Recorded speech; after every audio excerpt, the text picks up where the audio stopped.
Hi! இன்னைக்கு ஃப்ரைடேன்றதுனால சீக்கிரமா எழுந்து வீடெல்லாம் க்ளீன் பண்ணி, குளிச்சுட்டு, சாமி படங்களுக்கு பூவெல்லாம் போடலான்ட்டு பூ பறிக்க போயிருந்தேன்.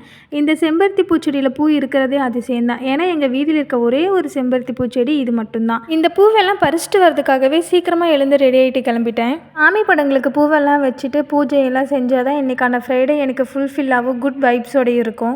நான் ஸ்கூல் படிக்கிற டைம்லலாம் எப்போடா ஃப்ரைடே வரும்னு இருக்கும். ஏன்னா, ஃப்ரைடே தான் எங்கள் ஊரில் சந்தை. அப்பா சந்தைக்கு போயிட்டு ஸ்நாக்ஸு, ஃப்ரூட்ஸு, பானிபூரி, காளான், புரோட்டா அது இதுன்னு எல்லாம் வாங்கிட்டு வருவார். ஸ்கூல் விட்டு வந்ததும் நான், தங்கச்சி, தம்பி 3 பேரும் வீட்டு வாசப்படியிலே உட்காந்துட்ருப்போம். அப்பாவும் அம்மாவும் எப்போ வருவாங்கன்ட்டு. அவங்க வந்த உடனே வண்டியிலேருந்து சந்தைப்பையை தூக்கிட்டு குடுகுடுன்னு உள்ளே ஓடிடுவோம். ஓடின உடனே 3 பேர் என்னென்ன இருக்கோ அது எல்லாத்தையும் ஆளுக்கு பாதியே சரிசமமாக பிரித்து எடுத்து வச்சுக்குவோம். ஃப்ரைடே எப்போவுமே எங்களுக்கு ஒரு ஸ்பெஷல் டேவாகவே இருக்கும். அது இல்லாமல் சாட்டர்டே சண்டே வேறு லீவு. இதில் இன்னும் ஜாலி தான். அதெல்லாம் மறக்க முடியாத ஒரு ஜாலியான நினைவுகள் தான். ஆனால் இப்போது ஒர்க்கு, இஎம்ஐ, லோன் அது இதுன்னு டென்ஷன்லேயே வாழ்க்கை போயிட்டுருக்கு.